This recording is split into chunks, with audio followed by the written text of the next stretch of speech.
إن الحمد لله نحمده ونستعينه ونستغفره ونعوذ بالله من شرور أنفسنا ومن سيئات أعمالنا. من يهده الله فلا مضل له ومن يضلل فلا هادي له، وأشهد أن لا إله إلا الله وحده لا شريك له، وأشهد أن محمدا عبده ورسوله. أما بعد، يا أيها الذين آمنوا اتقوا الله حق تقاته ولا تموتن إلا وأنتم مسلمون. يا أيها الناس اتقوا ربكم الذي خلقكم من نفس واحدة وخلق منها زوجها وبث منهما رجالا كثيرا ونساء، واتقوا الله الذي تساءلون به والأرحام إن الله كان عليكم رقيبا. يا أيها الذين آمنوا اتقوا الله وقولوا قولا سديدا يصلح لكم أعمالكم ويغفر لكم ذنوبكم، ومن يطع الله ورسوله فقد فاز فوزا عظيما. فإن أصدق الحديث كتاب الله، وخير الهدي هدي محمد صلى الله عليه وسلم، وشر الأمور محدثاتها، وكل محدثة بدعة، وكل بدعة ضلالة، وكل ضلالة في النار. அன்பிற்குரிய நறுமை சகோதரர்களே, தாய்மார்களே, சகோதரிகளே, அஸ்ஸலாமு அலைக்கும் வரஹ்மத்துல்லாஹி வபரகாத்துஹு. இன்றைய நமது மார்க்க வகுப்பின் ஊடாக நன்மையின் தராசை கணத்தால் தாழ்த்துகின்ற அமல்கள், நற்செயல்கள் பற்றி தான் நாம் அறிந்து கொள்ளப் போகின்றோம். அன்பிற்குரியவர்களே, அல்லாஹு தஆலா நாளை மறுமையுடைய நாளில் நீதியை மிக துல்லியமாக நிலைநாட்டுவான். அவன் அநீதியை தன் மீது ஹராமாக்கிக் கொண்ட இறைவன், அளவற்ற அருளாளன், நிகரற்ற அன்புடையோன். எனவே மனிதனுடைய ஒவ்வொரு செயலும் மிக துல்லியமாக பதியப்பட்டு கொண்டிருக்கின்றன. அவனது செயல்களுக்கு கூலி வழங்கப்படும், அவனது செயல்கள் நெருக்கப்படும். அல்லாஹு தஆலா அல் குர்ஆனில் பல இடங்களில் இதை சொல்கின்றான். சூரத்துல் ஆராஃப் 8, 9 ஆகிய வசனங்களை நீங்கள் எடுத்து படித்து பாருங்கள். அல்லாஹ் சொல்கிறான், வல் வஸ்னு யௌமைதினில் ஹக் ஃபமன் ஸகுலத் மவாஸீனுஹு ஃபஉலாயிக ஹுமுல் முஃப்லிஹூன். அன்றைய தினம் அவரவருடைய அந்த நன்மை தீமைகளை எடை போடுவதென்பது உறுதியான விடயம். ஹக் என்று அல்லாஹு தஆலா சொல்கிறான். அப்போது யாருடைய நன்மையின் எடை கனத்ததோ அவர்கள்தாம் வெற்றியாளர்கள், அவர்கள்தான் வெற்றியாளர்கள். எனவே அதற்காக நாம் இவ்வுலக வாழ்வில்தான் உழைக்க வேண்டும். நமது நன்மையின் தராசை நமக்கு உலகத்தில் உள்ள செல்வாக்குகளை வைத்தோ, நமது பணம் பலங்களை வைத்தோ எதுவும் செய்ய முடியாது. நாம் அல்லாஹ்வுக்கு அடிபணிந்து செய்யக்கூடிய நற்செயல்கள் தான் நமக்கு நாளை மறுமையில் அந்த வெற்றியை கொண்டு வரும். தொடர்ந்து அடுத்த வசனத்தில் அல்லாஹ் சொல்கிறான், வமன் ஹஃபத் மவாஸீனுஹு ஃபஉலாயிக அல்லதீன ஹஸிரு அன்ஃபுஸஹும் பிமா கானூ பிஆயாத்தினா யظ்லிமூன். எனவே இதில் அல்லாஹு தஆலா குறிப்பிடுகின்றான், யாருடைய நன்மையின் எடை குறைந்து இலேசாகி விடுகிறதோ அவர்கள் நம் வசனங்களுக்கு மாறு செய்த காரணத்தால், நமது வசனங்களுக்கு மாறு செய்த காரணத்தால் அவர்கள் தமக்கு தாமே நஷ்டம் விளைவித்து கொண்டவர்கள் ஆவார்கள். எனவே இந்த வசனங்கள் நமக்கு சொல்கின்ற செய்தி என்னவென்றால், நாளை மறுமையுடைய நாளில் உண்மையாக அங்கு தராஸ் என்பது நிறுவப்படும். அங்கு நிறுவப்பட்டு ஒவ்வொரு மனிதனுடைய செயல்களும் அதில் நிறுக்கப்படும். அப்ப நன்மையின் எடை கூடிவிட்டால் அவர்கள் வெற்றியாளர்கள். அதே நேரத்தில் அந்த நன்மையின் எடையின்றி பாவங்கள் உடைய எடை அதிகரித்து விட்டால் அவர்கள் நஷ்டவாளர்கள். என் அருமையான சகோதரர்களே, பாருங்கள், ஒரு நபிமொழியை அல்லாஹ்வின் தூதர் ஸல்லல்லாஹு அலைஹி வஸல்லம் அவர்களிடத்திலே ஆயிஷா ரலியல்லாஹு அன்ஹா அவர்கள் கேட்கிறார்கள். இந்த செய்தி அபூதாவுத், அஹ்மத் போன்ற நூட்களிலே வருகிறது.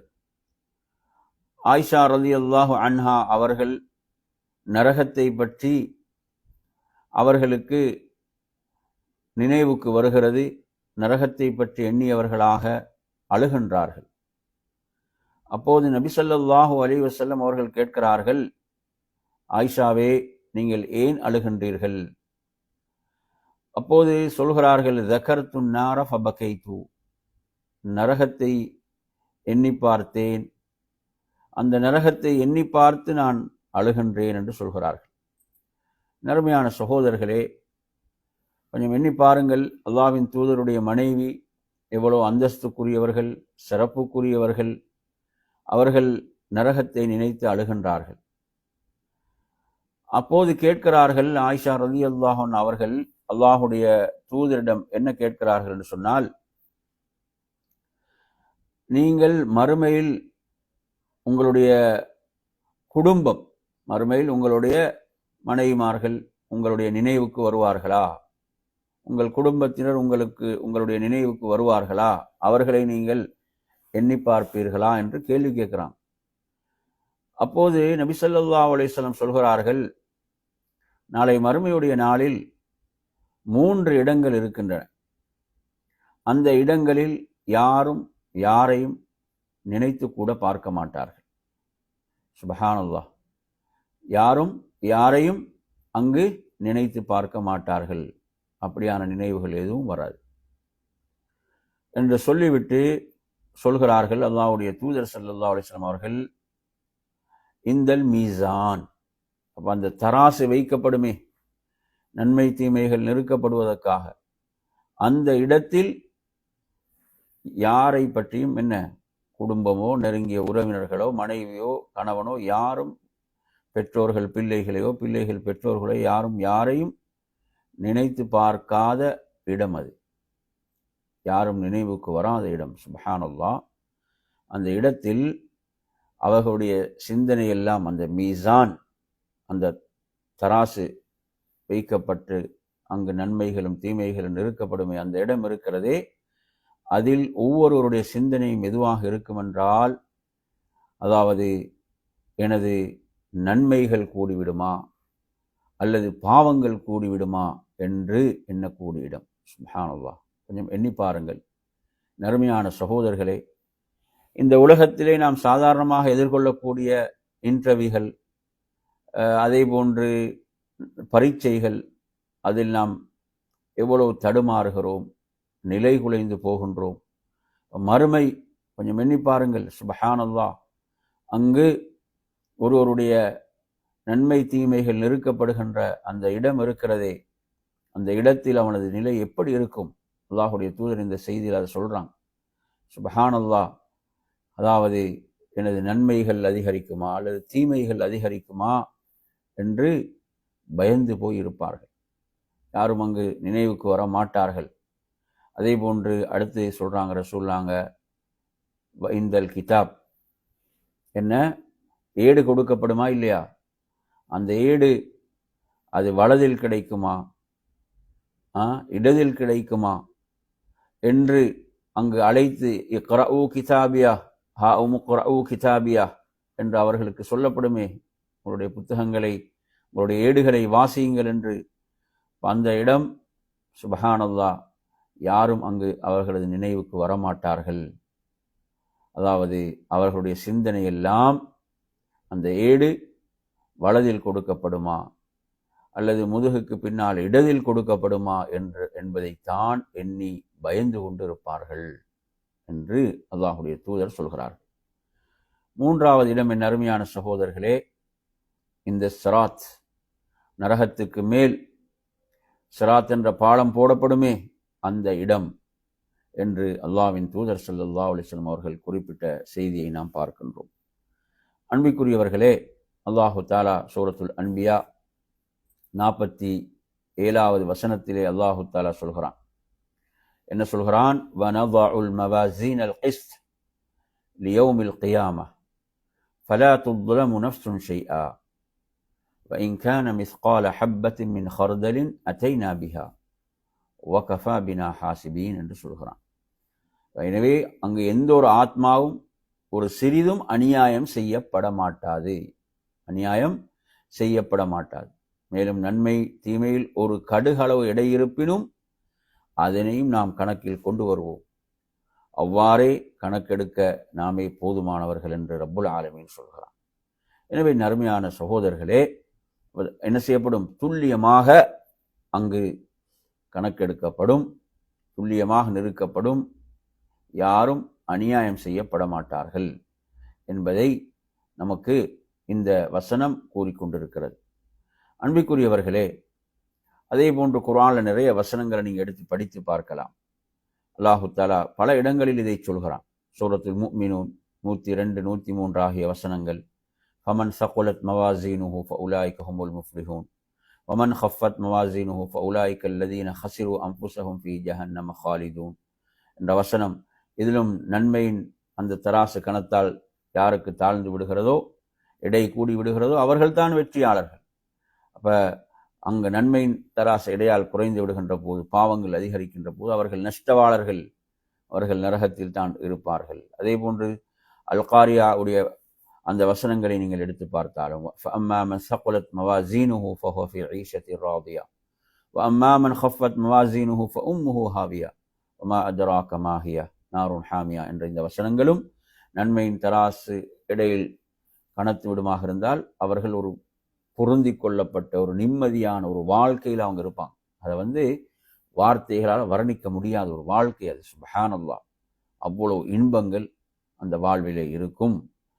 நறுமை சகோதரர்கள், அதே நேரத்தில் அந்த நன்மையின் தராசு இடையால் குறைந்து விடுகின்ற போது, பாவங்கள் அதிகரிக்கின்ற போது அவன் ஹாவியாவில் தான் நுழைக்கப்படுவான். அது சுட்டரிக்கக்கூடிய நரகமாக இருந்து கொண்டிருக்கிறது. எனவே இவ்வாறான வசனங்களை நாம் குர்ஆனிலே பார்க்கின்றோம். நாளை மறுமையுடைய நாள் என்பது யாரும் யாருக்கும் ஒரு நன்மையை கூட கொடுப்பதற்கு முன்வராத நாள்.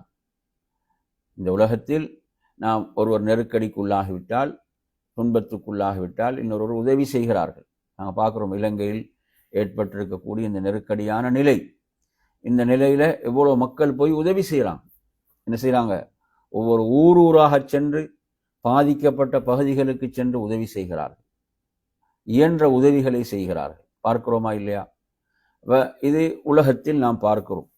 ஆனால் மறுமை என்பது, என் அருமையான சகோதரர்களே, அதாவது ஒவ்வொருவரும் தன்னை தான் சிந்தித்துக் கொண்டிருப்பான். அல்லாஹ் சொல்கிறானே, யௌம யஃபிருல் மர்உ மின் அஹீஹி வ உம்மிஹி வ அபீஹி வ ஸாஹிபதிஹி வ பனீஹி லிகுல்லி இம்ரிஇன் மின்ஹும் யௌமைதின் ஷஅனுன் யுக்னீஹி. நபிமார்களே யா நப்சி என்று சொல்லக்கூடிய நாள் அது. அந்த நாளில் ஒவ்வொருவரும் தனது நிலை, தனது காரியம், அதுதான் அவரது சிந்தனையில் இருக்கும். அதனால்தான் விரண்டோடுவார்கள். உலகத்தில் எந்த குடும்பத்தை, எந்த உறவுகளை நேசித்தார்களோ அந்த உறவுகளை விட்டெல்லாம் விரண்டோடக்கூடிய நாள். அப்படியான ஒரு பயங்கரமான நாள். அந்த நாளில் என்னிடம் நன்மையை கேட்டு விடுவார்களோ என்பதற்காக பயந்து ஓடக்கூடிய நாளில் ஒரு நன்மையாவது கொடுக்க முன் வருவார்களா? நிச்சயமாக முன்வர மாட்டார்கள். அப்படியான நாளில் நன்மையின் தராசு கனத்தால் தாழுகின்ற, அதனுடைய எடை கூடுகின்ற நல்லமல்கள், நற்செயல்களை நமக்கு மார்க்கம் சொல்லி தந்திருக்கிறது என்றால் அதில் நாம் எவ்வளவு கவனம் எடுக்க வேண்டும், அந்த அமல்களில் நாம் எவ்வளவு கவனம் எடுக்க வேண்டும். அந்த அடிப்படையிலே நாம் சில அமல்களை, நற்செயல்களை தெரிந்து அவற்றை எமது வாழ்வில் நாம் செயல்படுத்துவோம். அந்த அடிப்படையில் என் அருமை சகோதரர்களே, முதலாவது அமலாக கலிமத்து தௌஹீத், அதாவது லா இலாஹ இல்லல்லாஹ். இதை நாம் அதிகம் அதிகம் உச்சரிக்க வேண்டிய வார்த்தைகள். லா இலாஹ இல்லல்லாஹ், லா இலாஹ இல்லல்லாஹ், லா இலாஹ இல்லல்லாஹ் என்று நாம் உச்சரிக்க வேண்டிய வார்த்தைகள். நாம் இது தொடர்பாக பார்க்கக்கூடிய ஹதீஸ், நறுமையான சகோதரர்களே, அஹ்மதிலே இடம்பெறுகின்ற செய்தி. அதில் மூசா அலைஹிஸ்ஸலாம் அவர்களுக்கு அல்லாஹ் கூறக்கூடிய விஷயம்தான் இந்த கலிமா, லா இலாஹ இல்லல்லாஹ். இந்த கலிமா இருக்கிறதே, இந்த கலிமா தராசின் ஒரு தட்டிலும், தராசின் மற்ற தட்டிலே 7 வானங்கள் 7 பூமி அவைகள் அல்லாதவைகள் அதில் வைக்கப்பட்டால் அந்த கலிமா உள்ள தட்டுத்தான் என்ன செஞ்சுவிடும், அப்படியே கனத்தால் தாழ்ந்துவிடும். சுப்ஹானல்லாஹ், கலிமா லா இலாஹ இல்லல்லாஹ், நாங்கள் அதிகம் அதிகம் இந்த கலிமாவை சொல்ல வேண்டும். லா இலாஹ இல்லல்லாஹ், லா இலாஹ இல்லல்லாஹ், அவ்வளவு ஒரு சிறப்புக்குரிய ஒன்றாக இந்த கலிமா இருந்து கொண்டிருக்கிறது. அதே போன்று நூஹ் அலைஹிஸ்ஸலாம் அவர்கள் தனது மகனுக்கு செய்த வசியத்திலும் இந்த செய்தி இடம்பெறுவதை பார்க்கிறோம்.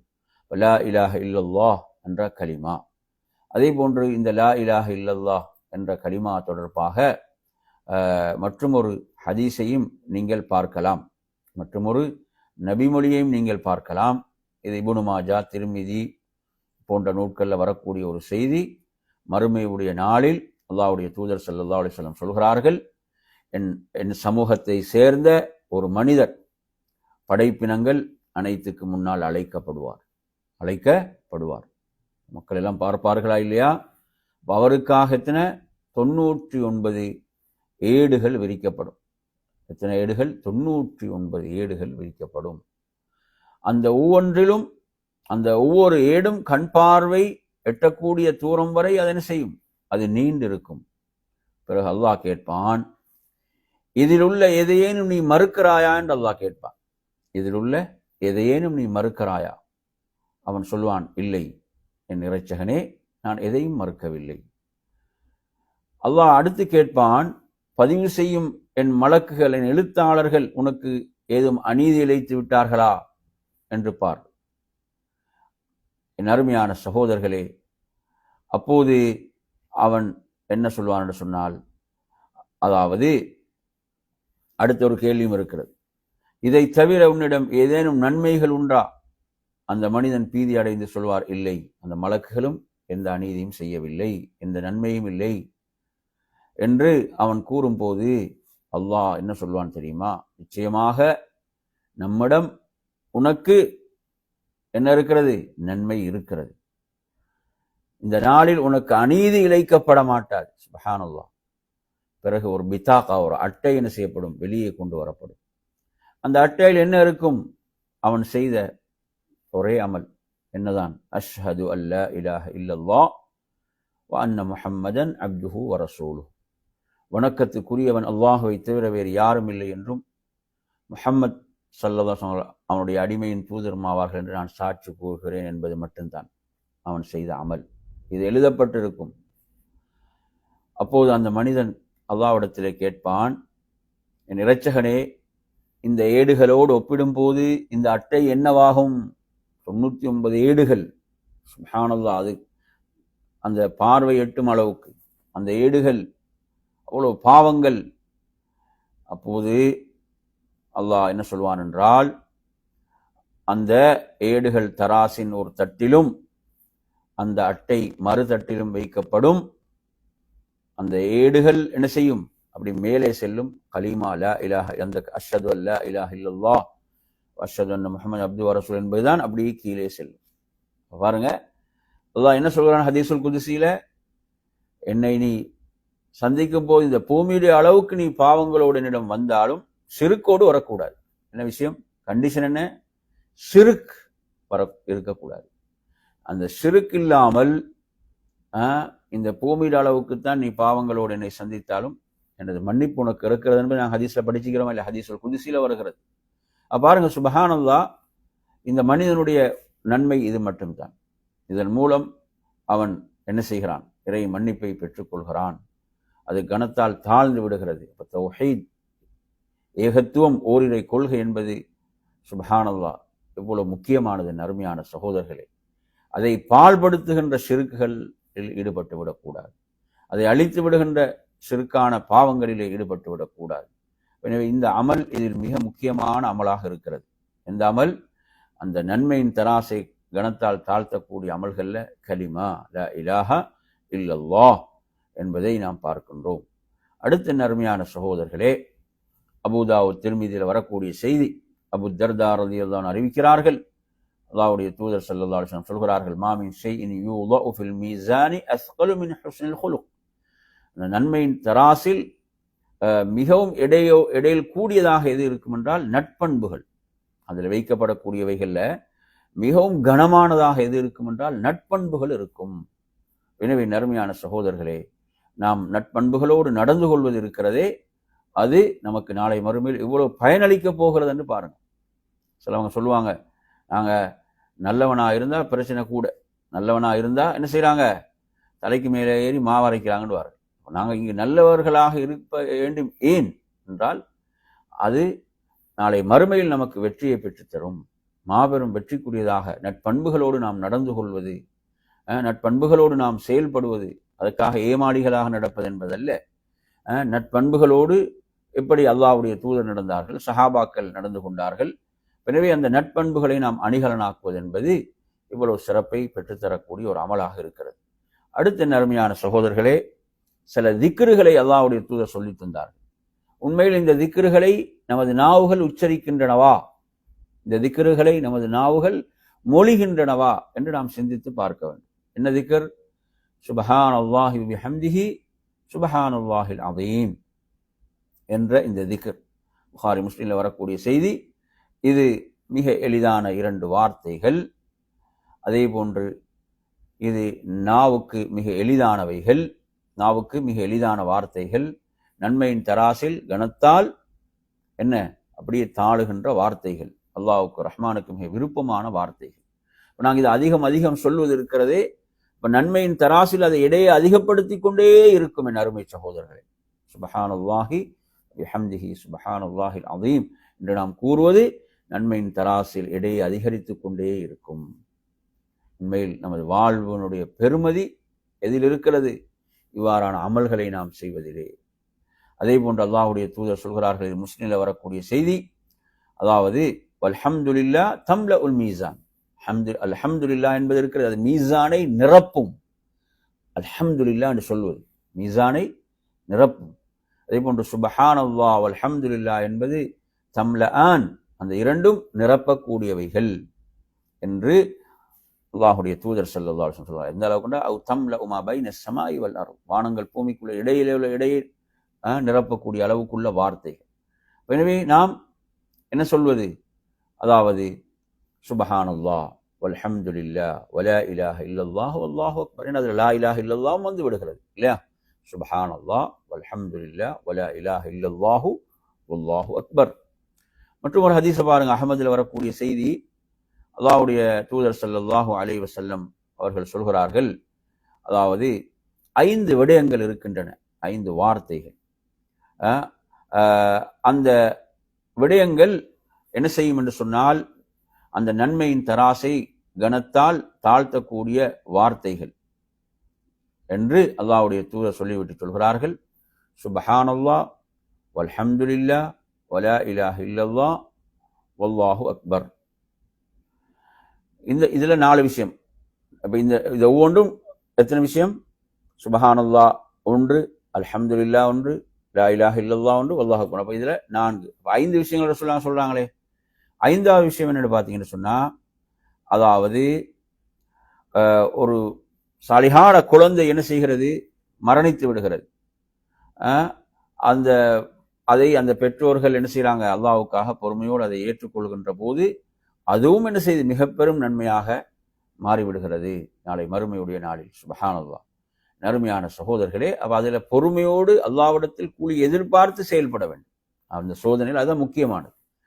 தனது குழந்தை மரணித்து விடுகிறது என்றால் அதை என்ன செய்கிறாரு? பொறுமையோடு அதை அவர் அல்லாஹ்வுக்காக அல்லாஹ்வுடைய நன்மை எதிர்பார்த்து அதை ஏற்றுக்கொள்வதுதான் அந்த சிறப்பை அடைந்து கொள்வதற்கான வழிகாட்டல். அடுத்த நறுமையான சகோதரர்களை, முஸ்லிம்ல வரக்கூடிய செய்தி, ஜுவைரியா ரலியல்லாஹு அன்ஹு அறிவிக்கிறாங்க. அப்ப நபி ஸல்லல்லாஹு அலைஹி வஸல்லம் ஒரு முறை அவங்க காலையில வீட்டிலிருந்து வெளியாகிறாங்க. அவங்க அல்லாஹ்வை திக்ர் செய்தவர்களாக இருக்கிறாங்க. மறுபடியும் நபி அவங்க நீண்ட நேரத்துக்கு பிறகு வீட்டுக்கு திரும்பி வராங்க. அவங்க அதே நிலையில் உட்கார்ந்து அல்லாஹ்வை நினைவு கூர்ந்து கொண்டிருக்கிறார்கள். இப்போ கேட்குறாங்க, அதே நிலையிலிருந்து நீங்க என்ன செய்றீங்க? திக்ர் செய்றீங்களா? அல்லாஹ் நினைவு கூறுகிறீங்களா என்று கேட்கும்போது ஆமண்டு சொல்கிறார்கள். சொல்றாங்க, நான் 4 கலிமாக்களை சொன்னேன். அதை நீங்க இவ்வளவு நேரம் உட்கார்ந்து செய்த அந்த அமலை என்ன செய்துவிடும்?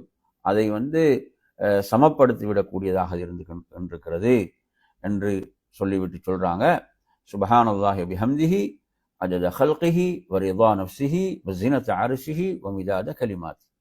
எனவே இதை 3 முறை சொல்லாங்க. அதில் சொல்றாங்க, இந்த 4 வார்த்தைகளை 3 முறை சொல்வதன் மூலம் நீங்கள் இவ்வளோ நேரம் உட்கார்ந்து செய்த அந்த திக்கர்கள் எல்லாம் என்ன செஞ்சிடும், அது சமப்படுத்தி விடக்கூடிய அளவுக்கு சிறந்த வார்த்தைகள் என்று கற்றுக் கொடுத்தான். எனவே இதை நாம் ஒரு நாளைக்கு 3 தடவை இந்த திக்கரை சொல்வது. சுப்ஹானல்லாஹி பிஹம்திஹி அதத ஹல்கிஹி வரிதா நஃப்ஸிஹி வஸீனத அர்ஷிஹி வமிதாத கலிமாத். இது முஸ்லிமில் வரக்கூடிய செய்தி. எனவே நறுமையான சகோதரர்களே, அப்போ பாருங்க, இதெல்லாம் முக்கியமாக நாங்கள் அறிந்து நமது வாழ்வில் செயல்படுத்த வேண்டிய விஷயங்கள். அடுத்து நீங்கள் பாருங்கள், அபூதாவுதில் வரக்கூடிய செய்தி. அல்லாஹ்வுடைய தூதர் சொல்கிறாங்க, 2 விடயங்கள் இருக்கின்றன, மிக லேசான எளிதான விஷயங்கள், மிக எளிதான விஷயங்கள். அந்த 2 விஷயங்களும் சொர்க்கத்தில் நுழைவிக்கக்கூடிய விஷயங்கள், சொர்க்கத்தில் நுழைவிக்கக்கூடிய விஷயங்கள். ஆனால் அதை செயல்படுத்தக்கூடியவர்கள் மிக குறைவு, அதை செயல்படுத்தக்கூடியவர்கள் மிக குறைவு என்று சொல்லிவிட்டு ரசூலுல்லாஹ் சொல்றாங்க. அதாவது ஒவ்வொரு தொழுகைக்கு பிறகும் சுப்ஹானல்லாஹ் 10, அல்ஹம்துலில்லாஹ் 10, அல்லாஹு அக்பர் 10 என்று சொல்வது. அப்போ இது அப்போ நாங்கள் அதை 5ஆல் பெருக்கும் போது 150 ஐவேளை தொழுகைக்கு பிறகு ஓதுவது. சொல்றாங்க இது 150 நாவில், ஆனால் தராசில் இதற்கு நன்மை எவ்வளோ, 1500 என்று ரசூலுல்லாஹ் சொல்றாங்க. அது மட்டுமல்ல, என்ன சொர்க்கத்தில் நுழைவிக்கக்கூடிய அமலாகவும் அல்லாஹ்வுடைய தூதர் இதை குறிப்பிட்டதை பார்க்கின்றோம். ஒரே ஒரு நிமிஷம் தான்.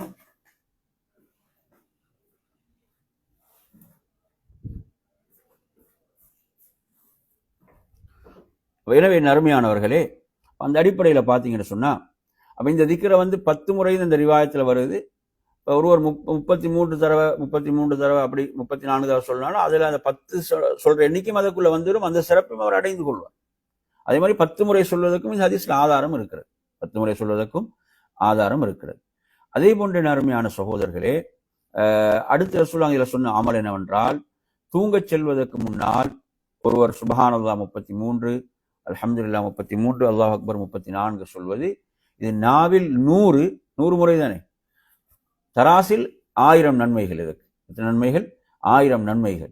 இதெல்லாம் எளிதாக நாம் சம்பாதித்துக் கொள்ள முடியுமா இல்லை இந்த உலக வாழ்க்கையில்? இதெல்லாம் நமது உடல்ல உயிர் இருக்கும் வரைதான் இந்த வாய்ப்புகள்.